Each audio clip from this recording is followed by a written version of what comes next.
अस्सलाम वालेकुम। तो आज का हमारा टॉपिक है एनालिसिंग द सीजनल वेरिएशन। तो देखें इसमें हमारे पास क्या होता है, having remove the trend component from the time series. देखें अगर हमारे पास एक टाइम सीरीज होती है, यानी कि मेरे पास यहाँ पर क्या पड़ा है, ईयर्स में डाटा पड़ा हुआ है, ठीक है, ईयर्स, और उसके बाद में मेरे पास क्या क्वार्टर्स है, यानी कि फर्स्ट 2001 अगर मैं लिखूँ तो उसका फर्स्ट क्वार्टर, फिर उसके बाद में second quarter, third quarter, fourth quarter and so on आगे, यानी कि जो नेक्स्ट ईयर दिए गए हैं। यहाँ पर मेरे पास क्या होती थी, वाई की वैल्यूज। अब देखिए हम हमारे पास जब हमने कहा था कि डी ट्रेंडिंग में ही, इसका पिछला टॉपिक जो था उसमें, अगर हमारे पास जो वैल्यूज होती हैं, जो हमारे पास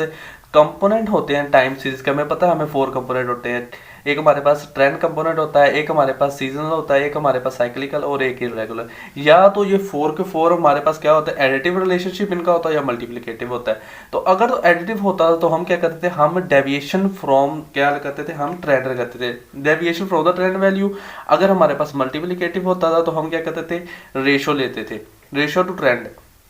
अब देखिए, अब अगर तो डेविएशन आप लेंगे तो इसका मतलब क्या है कि आपकी जो नेक्स्ट डी ट्रेंडिंग वैल्यूज आएगी, यानी कि अगर मैं यहाँ पर एक और कॉलम बनाता, यानी कि जिसमें मेरे पास मैंने ट्रेंड कंपोनेंट रिमूव कर दिया था इस वैल्यू से, तो ये मेरे पास क्या आनी थी, या तो ये डेविएशन होगी या तो ये मेरे पास क्या होगी, रेशोज होगी। क्योंकि या तो फिर मैं क्या करूंगा, या तो मैं डेविएशन ले रहा हूँ और आंसर निकाल रहा हूँ, या मैं रेशो ले रहा हूँ और आंसर निकालूंगा। तो दोनों सूरतों में मेरे पास क्या होगा, ट्रेंड कंपोनेंट रिमूव हो जाएगा सीजनल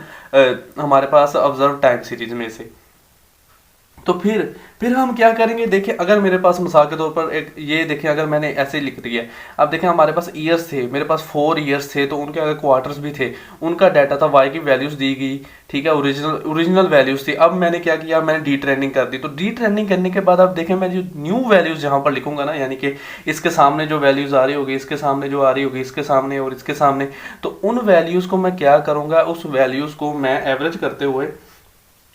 फॉर ईच सीजन और month to measure the seasonal variation. तो इस यानी कि हर सीजन के लिए, हर मंथ के लिए, देखें अगर मेरे पास यहाँ पर एक सीजन है, ये एक सीजन है, ये एक सीजन है, ये एक सीजन है और ये एक सीजन, 4 सीजन है इसके मेरे पास, ठीक है। तो मैं ईच सीजन के लिए मैं क्या कर सकता हूँ, मेजर सीजनल वेरिएशन कर सकता हूँ, यानी कि मेरे पास एवरेज लेके यहाँ पर मेरे पास क्या आएगा, एक सीजनल वेरिएशन का आंसर आ जाएगा। तो अगेन आप देख लें कि हमारे पास जो ओरिजिनल डाटा था उसे हमने डी ट्रेंडिंग टाइम सीरीज पहले बनाई, डी ट्रेंडिंग टाइम सीरीज का हमने डाटा फिर दोबारा लिख दिया इस तरह, और उसके बाद में हमने क्या किया, हम ईच ईयर ईच मंथ के लिए या ईच सीजन के लिए हम क्या कर सकते हैं, एवरेज करके उसे, तो उसका हम मेजर कर सकते थे सीजनल इंडेक्स। यहाँ तक अब आपको सारी की सारी समझ आ गई होगी कि ये स्टोरी चलनी क्या है। अब आपको पता चल जाएगा कि हमने आगे क्या करना है। अब अगर तो आप क्या लेते हैं, आप डेविएशन ले रहे हैं, ठीक है, तो डेविएशन को ही हम यूजुअली क्या कहते हैं, सीजनल डिफरेंसेस कहते हैं। यानी कि आपने ओरिजिनल वैल्यू से ट्रेंड वैल्यू क्या कर रहे हैं, आप माइनस कर रहे हैं, तो ये डेविएशन ले रहे हैं, तो आप इन्हें ही सीजनल डिफरेंसेस कहते हैं। लेकिन अगर आप क्या कर रहे हैं, आप रेशो ले रहे हैं, ठीक है, यानी कि ओरिजिनल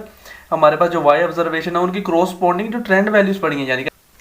यानी कि देखें अगर हमारे पास एक ओरिजिनल हमारे पास टाइम सीरीज पड़ी थी ना, उसका डाटा पड़ा हुआ था, उसके बाद में मैंने एक ट्रेंड वैल्यू निकाली। अगर मैं मिसाल के तौर पर कहता हूं कि मैंने लीज के ट्रेंड वैल्यू निकाली है, ठीक है, तो उसके बाद में हमारे पास क्या होगा, ये ओरिजिनल वैल्यू को आपने हमारे पास जो ट्रेंड वैल्यू है उसके ऊपर डिवाइड करवाना है और उसे मल्टीप्लाई करवा देना है किसके साथ, 100 के साथ, एक्सप्रेस करने के लिए परसेंटेज में। तो इसे हम क्या कहेंगे, इस चीज को हम क्या कहते हैं, इसे हम सीजनल रिलेटिव्स कहते हैं। ठीक है, मैंने आपको मिसाल दे दी है किसके जरिए, लीस्ट स्क्वेयर के जरिए, लेकिन आपके पास trend value method of free and ये जिस जरिए भी आपके पास आती है किसी भी मेथड के साथ, तो आपने क्या करना, ओरिजिनल वैल्यू को जब आप डिवाइड कराते हैं क्रॉसपोजिंग ट्रेंड वैल्यू के ऊपर, ठीक है, तो वो हमारे पास क्या हो जाएगा, सीजनल रिलेटिव हो जाएंगे। अच्छा, यहाँ पर एक और बड़ा अच्छा पॉइंट है कि हमारे पास मेजर ऑफ वेरिएबिलिटी जो होती है वो यूजुअली कंप्यूट की जाती है इन इंडेक्स फॉर्म के अंदर, ठीक है। तो जब हमारे पास लफ्ज आ गया इंडेक्स फॉर्म, इसका मतलब क्या है कि हमारे पास टू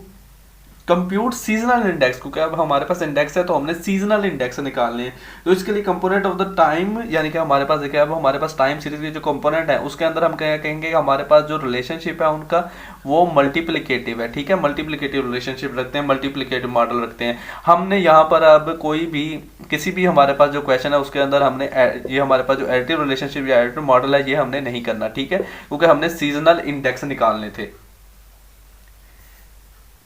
अच्छा, यहाँ पर एक और बात देखने वाली कि हम जब simple averages of the monthly और क्वार्टरली वैल्यूज लेते हैं over a period of year, तो उसे हम क्या कहेंगे, उसे हम सीजनल एवरेजेस कहते हैं। यानी कि देखें अब अगर हम हमारे पास डाटा पड़ा होता है, ये देखें ईयर्स पड़े हुए हैं, तो उसके अंदर मेरे पास फर्स्ट क्वार्टर ये है, सेकंड क्वार्टर ये है, थर्ड ईयर, फोर्थ ईयर। इसके अगर मैं अब देखें 2001, 2, 3 एंड 4, अगर मेरे पास ये 4 वैल्यूज पड़ी हैं, इनका मैं टोटल ले लूँ और इसकी मैं एवरेज ले लूँ, तो ये मेरे पास क्या होगा, एक सिंपल एवरेज ही मैं निकाल रहा हूँ ना, ठीक है। तो ये मैं क्वार्टर के लिहाज से निकाल रहा हूँ ओवर मेरे पास पीरियड ऑफ ईयर्स है जो मेरे पास पड़े हुए, उनके लिहाज से निकाल रहा हूँ। तो ये मेरे पास क्या होगा, ये मेरे पास सीजनल एवरेजेस होंगी, यानी कि इस सीजन की एवरेज, इस सीजन की एवरेज, इस सीजन की एवरेज, सीजनल एवरेजेस होंगी, ठीक है। तो यहाँ तक तो हमें पता चल गया था ना कि सीजनल एवरेजेस हमारे पास क्या थी। अब हमारे पास अगर हमें कहा जाए कि सीजनल इंडेक्स क्या होते हैं, तो हमारे पास जब सीजनल एवरेजेस को हम are expressed as percentage of the averages of all season averages, इसका मतलब क्या है, अब देखें बहुत आसान है। अब हमारे पास सीजन की एवरेजेस पड़ी हैं, जब हम क्या करेंगे, सीजन एवरेज को डिवाइडेड बाय करेंगे हम किससे, ग्रैंड एवरेज के साथ। अब ग्रैंड एवरेजेस क्या होंगी, देखें हमारे पास यहाँ पर एक एवरेज की वैल्यू, यहाँ पर एक एवरेज की वैल्यू, यहाँ पर एक एवरेज की वैल्यू और यहाँ पर एक एवरेज की वैल्यू पड़ी है। तो मैं ऐसे क्या करूँगा, हर सीजन को उसके क्या कर सकता हूँ मैं, उसकी ग्रैंड एवरेज, यानी कि अगर मैं इन चारों के चारों को प्लस कर रहा हूँ, ये भी एवरेज है, ये भी एवरेज है, ये भी एवरेज और ये भी एवरेज, तो मेरे पास एक यहाँ पर जो जवाब आ रहा होगा आपका, वो आपकी ग्रैंड एवरेज होगी। तो जब सीजनल एवरेज को डिवाइड करवा देते हैं हमारे पास किस पर, ग्रैंड एवरेज के ऊपर, और मल्टीप्लाई करवा देते हैं 100 के साथ, तो ये हमारे पास क्या होगा, सीजनल इंडेक्स होगा। तो हमारे पास यहाँ पर देखें तो मेरे ये यहाँ पर एक सीजन के लिए हमारे पास सीजनल, ठीक है, सीजनल एवरेज, तो ये एक सीजन के लिए बता रहा है हमें। लेकिन हमारे पास कितने 4 सीजन है, तो हम इसे क्या कर सकते हैं, क्योंकि हमने 4 सीजन के मुताबिक आगे आपने जाके करनी है इक्वल, तो आपने एडजस्ट करनी है, तो आपने 400 लिखना है, ठीक है। यानी कि आपका यहाँ पर आंसर 400 आना चाहिए। जब आपने यहाँ पर आंसर आपका 400 नहीं आएगा, यानी कि मिसाल के तौर पर 397 आ गया, तो आपने एडजस्ट करनी है, तो आपने कैसे करनी है, ये वाली वैल्यू आपकी होगी, फिर आपके पास ये जो ग्रैंड एवरेज होगी वो होगी, और आप मल्टीप्लाई किसके साथ कर रहे होंगे, 400 के साथ, तब हमारा पास ये जाके एडजस्ट हो जाएगा। तो ये होते हैं हमारे सीजनल इंडेक्स। अब सीजनल इंडेक्स को हम क्या कर सकते हैं, हम इसे कंप्यूट कर सकते हैं फॉर वीकली और डेली डाटा के लिए भी, लेकिन इसमें हमें अज्यूम क्या करना पड़ता है कि हमारा टाइम सीरीज कंपोनेंट्स जो होते हैं वो फॉलो कर रहे होते हैं एक मल्टीप्लिकेटिव मॉडल को। यानी कि हमारे पास ये देखें, हमारे पास कंपोनेंट कौन से थे, हमारे पास ये वाले 4 कंपोनेंट थे, तो हम क्या कहेंगे, हमारे टाइम सीरीज जो है वो ये वाले कंपोनेंट हमारे पास मल्टीप्लिकेटिव मॉडल बना रहे हैं।